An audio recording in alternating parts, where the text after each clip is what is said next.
ఇక రెండవ విషయం, మీరు పోషించలేమేమో అనే భయంతో సంతానాన్ని హత్య చేయకండి అని రెండవ విషయం చెప్పడం జరుగుతుంది.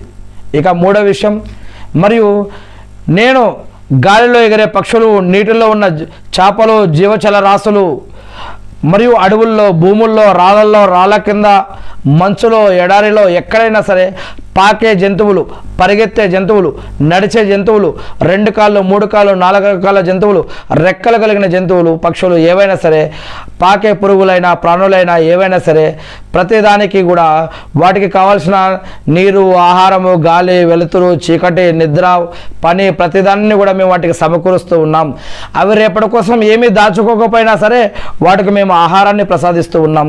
మీరు పోషించలేమేమో అనే భయంతో మీరు సంతానాన్ని హత్య చేయకండి. నా మీద భయం, భక్తి, గౌరవ, మర్యాద, విశ్వాసంతో మీరు పెళ్లి చేసుకోండి, పిల్లల్ని కనండి అని దేవుడు, నేను చెప్పిన పద్ధతుల్లో మీరు మంచి పద్ధతుల్లో జీవించండి, నేను మీకు కావలసిన సహాయాన్ని మరియు ఉపాధిని నేను అందిస్తానని దేవుడు చెప్తూ ఉన్నాడు ఖురాన్లో. అల్లాహు అక్బర్. ఇక తల్లిదండ్రులతో పోలిక. ఒక ఆసక్తికరమైన విషయం ఏమిటంటే, అరబిక్ భాషలో తల్లిదండ్రులను ముర్రబ్బి అని పెంచి పోషించేవారని కూడా అంటారు. రబ్ అనే పదం నుండే ఇది ఉద్భవించింది, ముర్రబ్బి అనేది. దేవుడు తన సృష్టిని, ఒక తల్లి తన బిడ్డను ఎంత ప్రేమగా జాగ్రత్తగా పెంచుతుందో, ఒక తల్లి తన బిడ్డను ఎంత ప్రేమగా జాగ్రత్తగా పెంచుతుందో అంతకంటే 1000 రెట్లు ఎక్కువగా దేవుడు చూసుకుంటాడనే భావన ఇందులో ఉంది. మరియు హదీసు, ఇంతకుముందు మన తెలుగు బుఖారీలో ఒక హదీస్ చెప్పుకున్నాం. ఏమంటది? దేవుడి దగ్గర ఈ యొక్క ప్రేమ, గౌరవ, మర్యాద, కరుణ, కారుణ్యం అనేది ఏదైతే ఉందో ఇది 70 రెట్లు ఉంటే కనుక, దీంట్లో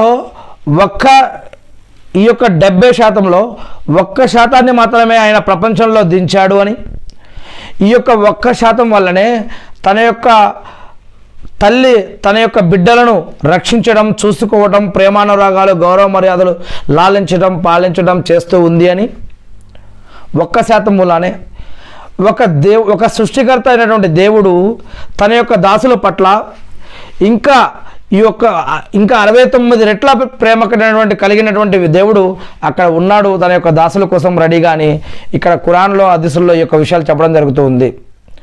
ఇక అరబ్ సంస్కృతిలో పూర్వకాలంలో ఇంటి యజమానిని రబ్బుల్ బైత్ అని పిలిచేవారు.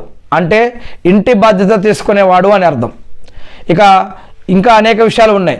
ఏది ఏమైతేనేమి, నేను ఖురాన్లో మొట్టమొదటి సూరా అల్ ఫాతిహాలో ఉన్నటువంటి ఈ యొక్క సూరాని నేను ఒక్కసారి చదివి వినిపించడం